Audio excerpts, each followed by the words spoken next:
Good day, ladies and gentlemen. It's Daniel Umstead, host of the RNG Radio Show. I got another great guest, and of course, he's in real estate because that's the audience. That's what I love to have. So, ladies and gentlemen, I got Luis Melo on the RNG Radio Show. Luis, how are you doing today, man?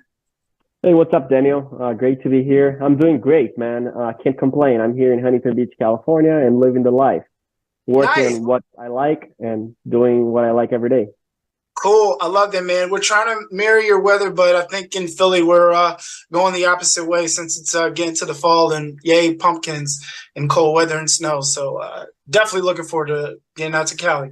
But ladies and gentlemen, I want to run through this man's bio. He's been truly a success, and even just the brief conversation I had with him yesterday really got me inspired. So Luis Melo is a land investor and a realtor in California. He's been working with real estate for the past 4 years and has found his niche in vacant lots. As you can tell with the, for those that can't see, based upon the lot behind him. He has done over 175 transactions across the U.S. He is a problem solver at the core, helping all sellers with their probate needs, LLC problems, behind on taxes, title issues, and so much more. He got his developer license from USC at the beginning of the year, and he sends about 20,000 monthly offers via text, call, and mail. So we're definitely going to deep dive on that strategy today.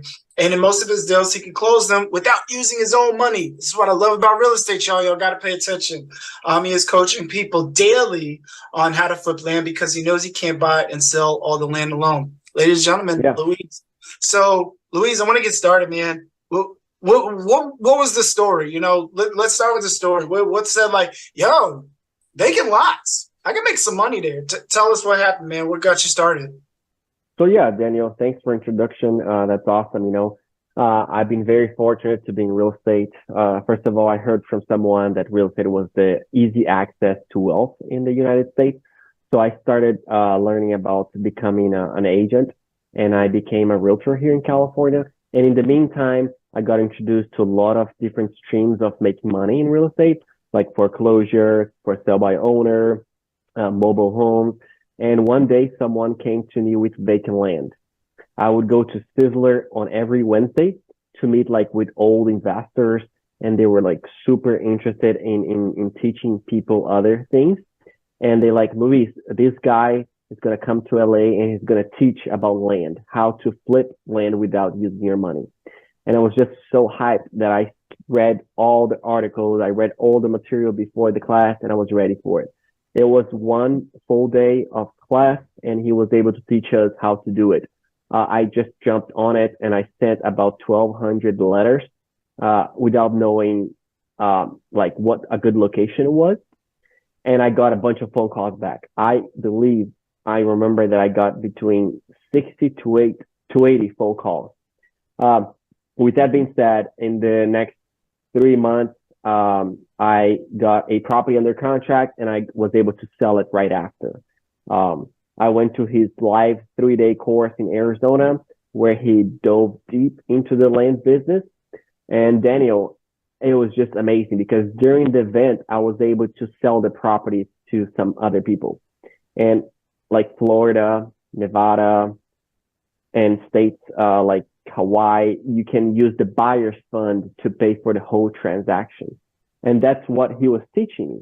Like, you find a buyer before you have to close on the seller. And with the money from the buyer, you pay the seller and the difference is yours. And that's what I started doing. And it helped me scale my business because I was broke. Like, I was really, really broke. I was in debt in my credit cards for like almost $20,000. Wow. Yes, I was in deep debt. I gladly got a credit card with 0 interest for, I think, the first 18 months. And I was able to like just pay the minimum payment. And with 12 months, I paid everything with the land money. I was able to actually like see myself out of that hole. But I did eat at McDonald's, like their dollar menu. I would go there for lunch so I can save some money to send more letters because I found that it was very good return. You know, being a realtor was really tough. So being the land investor was a little bit easier because I would have my pipeline way bigger because people don't get much mail about their land. They get mail about their house, their multifamily project, but land doesn't give you any cash flow. It's just costing them money every year. Wow, Luis, you just gave not only your success story, the game plan on what folks need to do. Like, we honestly could just stop the interview right now and say, hey, folks, please rewind 550 times because that was it. That is the game plan. Thank you so much for that. I did say a lot, man. I was just like, no. I love it. I love it because people think that it's like, hey, I wanted to get in real estate, and I'm a realtor myself, and I'm always hearing about folks not putting in the time. You showed proof that you put in the time. You're showing results, what happens when you do put in the time. So folks need to hear like, hey, Luis took 12 months. He was doing minimum payments, easy and at McDonald's. He is making sure that what comes across his plate is adequately set up for him for the future. And a lot of people say like, oh, I'll make 5 phone calls today and then say stop. And they're like, I'm not getting anywhere. Let me just go back to my W-2 job, or let me figure out another hustle to try to figure out how to make it. And Louise, you broke it down so clear and concise. There's no reason why people can't be successful from this. Now, and let me just tell you something. Go ahead. So it took me a year to finally quit my day job. In the beginning, once I started learning about real estate, as you know, there's no money coming in. You're just spending money on courses, classes. You're trying to become a realtor, and that is expensive.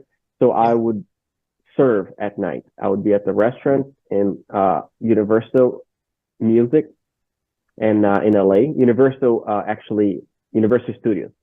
Okay. In Los Angeles. So I would serve people at night. When I would go home, I would do some researches on areas to send letters for vacant lots. So I did that for probably like 6 months at night.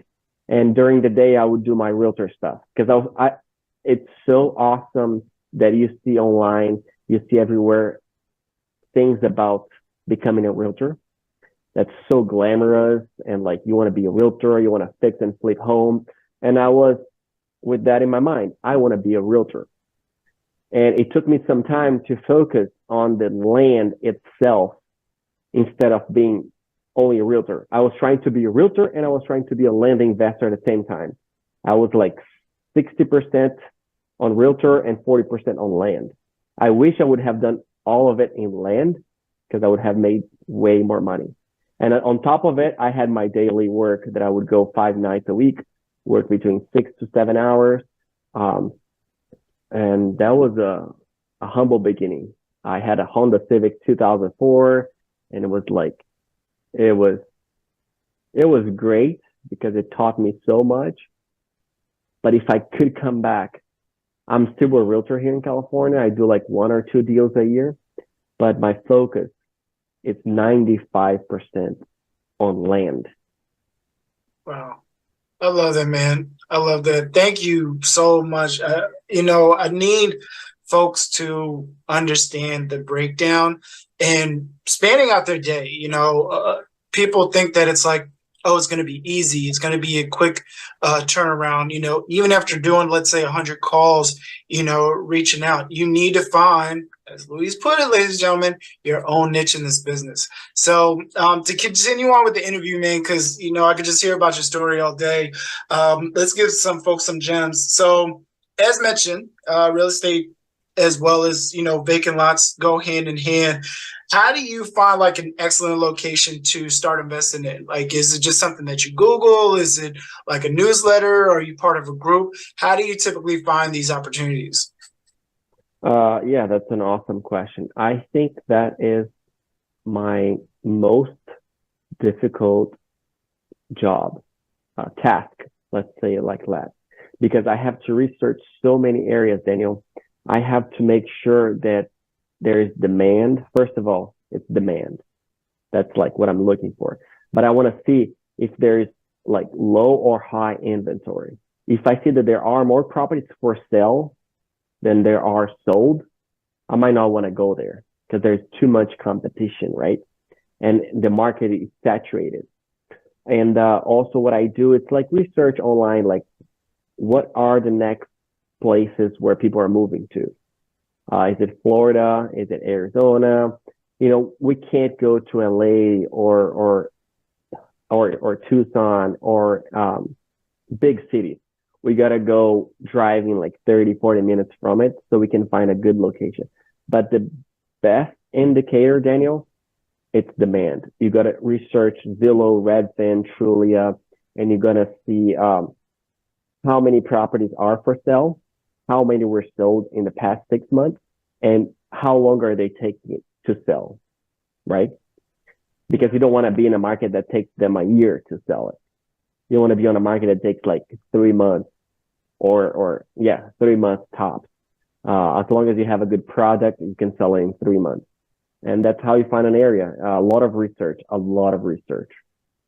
love that. Thank you so much for that. And I mean, to add on to that, and let me get your take on it as well. Recently, I did a multifamily presentation with a couple of buddies of mine, and I talked about how the job market is a strong indicator as well. If the jobs are growing there, you know, companies are moving in the area, that's a good indicator as well to not only invest, but also showing a good housing market. What's your take on that as far as, you know, jobs or even the economy in certain areas being a factor in regards to vacant land investments?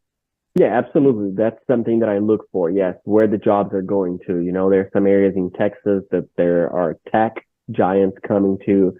There are some areas in Tennessee that you have the car dealers going to, the car manufacturers. So yes, that's absolutely something that we want to look for. Jobs. Okay. Great, man. Thank you for that. And then also, nice little shameless plug-in.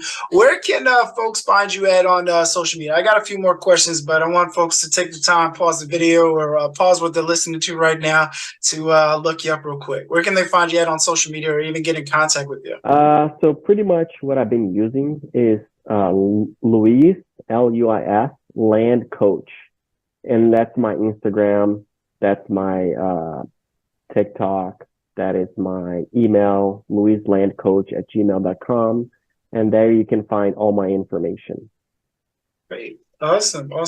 And then back to the questions.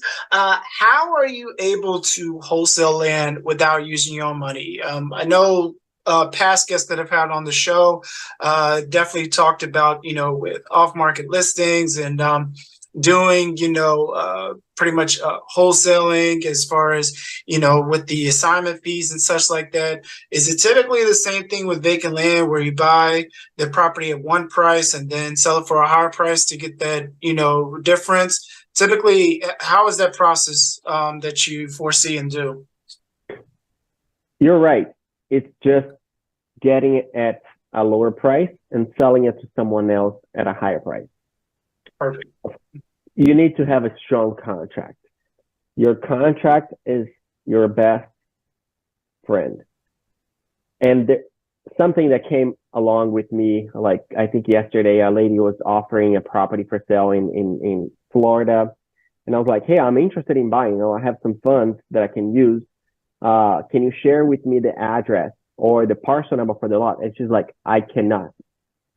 I was like, if you want me to buy this property from you as a wholesaler, you got to give me that information. And she's like, I can't give it to you. And I told her, you must not have a strong contract. And that's what folks go to, you know, they just are learning and they try to do everything on their own and they can't because it's hard. I had to have help, as you probably had help from a lot of people, right, Daniel? Yep, and absolutely. I don't have any shame on asking for help, you know. And I did a lot in the beginning of my land business, asking other land investors questions about like, what is a good market? Can you send me a copy of your contract? Let me take a look. What kind of letters do you send to sellers? Are there neutral letters, blind offers, all questions? So it boils down to a system, Daniel. We're wholesaling. We're locking a piece of property on a piece of paper, right? And we're selling that piece of paper to someone else. That's it. That's what we're doing. But to do that, you have to talk to thousands of people. That's why I do 20,000 like total text message, voicemail, and cold calling, and also the letters, because it takes 10 of them that will say yes. It's a very low percentage. Man, that is incredible. And let's peek into your system here real quick, because when I read your bio, and even when you had initially reached out to me, I'm like, 15 to 20K, how's this guy doing it? What system are you using, if you don't mind me asking? Like, do you have virtual assistants that's handling this for you? Or are you using something automated, or is it just you yourself, or are you pretty much instructing a team to do this for you? It's insane the amount of data that I have to collect and I have to go after. It drives me crazy sometimes, Daniel, because there's a lot of work, you know. So yeah, I do have two VAs full time. One is in Miami, so she's like on the call, she's calling everyone, and the other one it's in Philippines, and she does the texting for me because her English is not 100% perfect. And when I have someone on the phone, I need my assistant to be flawless. She has a better English than mine, you know. She's better to communicate than me. Um, she speaks Spanish as well, and so we do like a lot of calls. She's managing, I don't know, like 30 people a day, because there's a lot of people that do not answer the phone. So at least 30 people she's talking to real life. And that's hard to do. Once you are in real estate, to get a hold of people, it's like so hard. And then the one from Philippines, she does like about 600 text messages every day. So she gets probably 50 replies a day, you know, and she goes over, talk to them, ask questions. And then my job is to see the property and see how much I can offer for. So I can tell them. So I can tell the one that's on the phone, because pretty much everyone that texts back, I need my VA from the Philippines to talk to them in person. I mean, via the phone, because you build that connection. You're just not texting, "Hey, I'm going to offer you $10,000 for your lot." No, yeah. I want her to call them. How are you? How's your day going? Can you share the story about your vacant lot? What would happen if you don't sell it? What would be the least amount in cash that you would take for the property? Sounds like a very good vacant lot. Why would you sell it to us? And they come with emotional answers, right? It was my dad. He passed away. I have some property taxes that I haven't paid. There's some title issues. You know, I thought I was going to build in the future, but we couldn't. So I need to know why first. I don't even ask questions about the vacant lot, like how big it is. No, I don't care. I have that information on 2 clicks. We ask questions about themselves and what would they do with the money. We ask them, what are you going to do with the money when you sell the property? Wow. And you hit on something really key, is or alluded to, I should say, is their relationship. A lot of people think that it's supposed to be strictly transactional, and that's one thing I'll say to my prior brokerage I was with. When I started off in real estate, I was with Keller Williams, and the first thing they said to me is that this is a relationship business. Don't treat it transactional, because you're going to get transactional results. You make 100 calls, and if you're not putting any harder effort into it, you're going to end up with nothing. But if you're making 100 calls and you're reaching out to folks, seeing what's going on with them, I mean, that's a bonus question right there. Just asking them, like, hey, what are your plans to do with after the money? Like, you're building that rapport with them, and it's not just to be nosy, but it's like, hey, what's your job? I want to see if I can help you in other ventures that you got currently going on, or what your next steps are. So that's truly key, man. So just gem after gem. Another question for you. How many properties do you buy and sell a month? And do you visit any of them in person? Because I know you mentioned out in California, there's Texas, there's Florida. And and I know you said you do across the U.S., but what are your primary states that you work in? So I know I hit you with a lot. Let's start with how many properties do you typically buy and sell a month?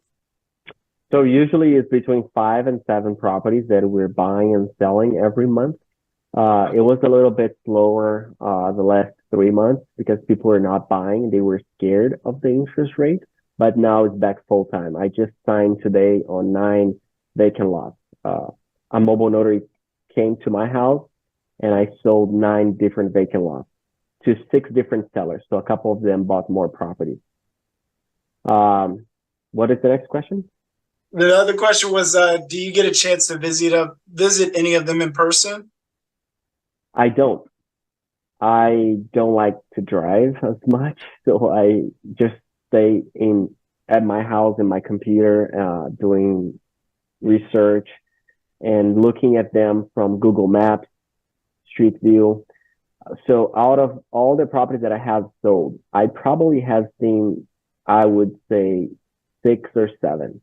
One time I went to Hawaii just for fun. We were going to Hawaii, and I was like, I want to check the property that I'm buying. It was already sold. The neighbor was already buying it, but I just wanted to see. And it was just a bunch of trees on it. And I was like, dude, what am I looking at? I don't know what am I looking at. So I'd rather just not see the property in person. But as you can see behind, I hire photographers.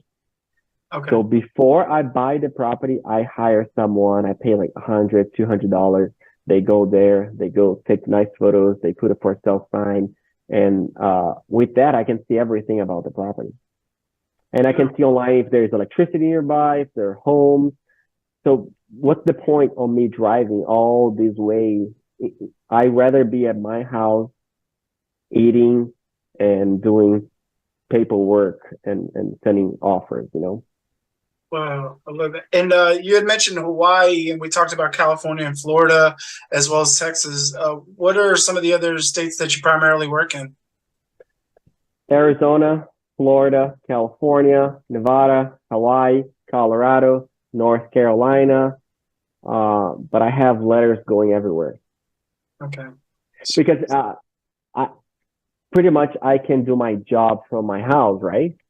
Yeah. So why not go everywhere? Once I get a deal accepted, that's when I'm gonna dissect that area even more. But I'm going everywhere. Every month I'm looking for, for a new area. Okay.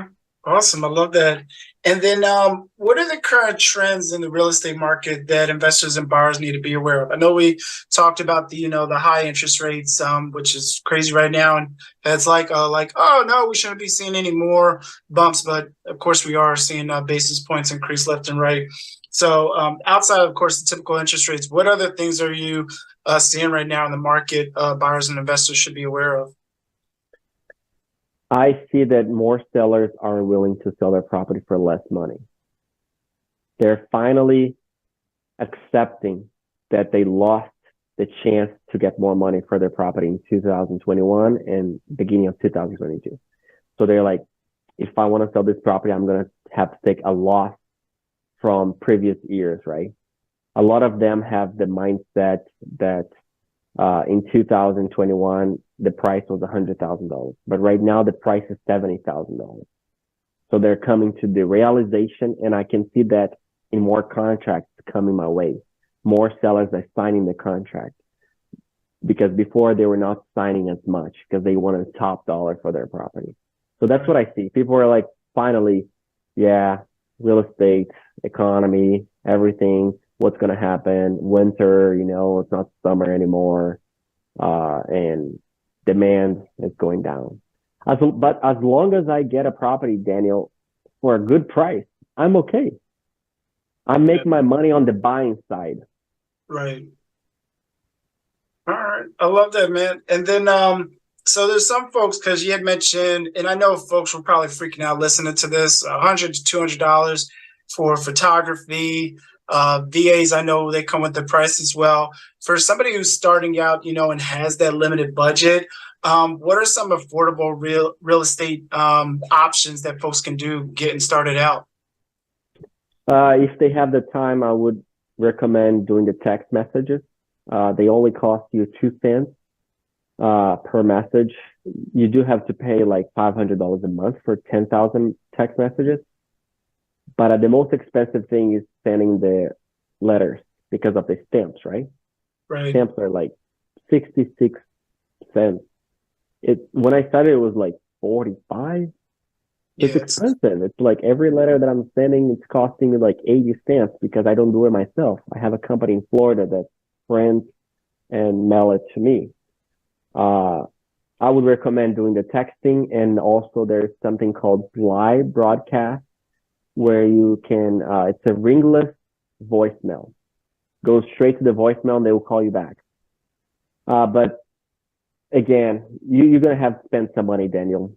You know, I'm telling you that you're not going to have to spend your money on buying the property and selling the property, but you're going to have to spend some money on sending letters and reaching out to people. That is something that we have to as investors, you know. Yeah, absolutely. But it's not like if you have something that's $10,000 under contract, doesn't mean that you need the $10,000. right. You know what I'm saying? You can find someone to buy it for 20. Or if you don't have enough time to buy it because of your contract, you can find a land investor that will fund the deal, take 25, 30% of the profit, and here you go.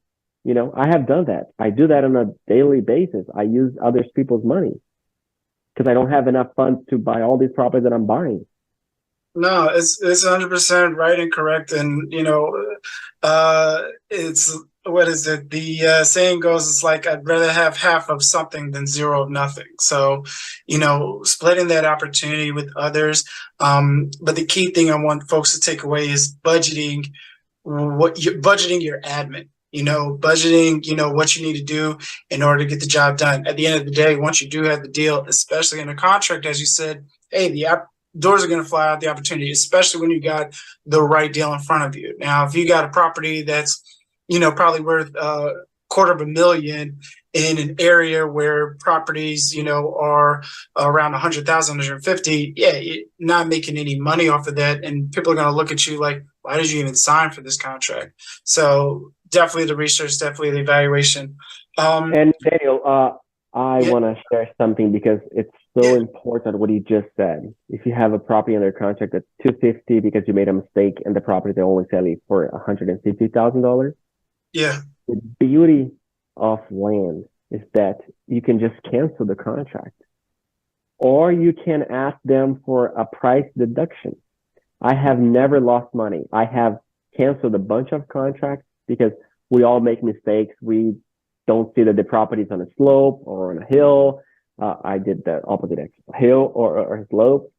So, sometimes you make mistakes and you offer too much money for a property. But that's why you have your 60, 45 days period to make sure you're doing something good, to make sure you're allowing yourself time to find that buyer, right?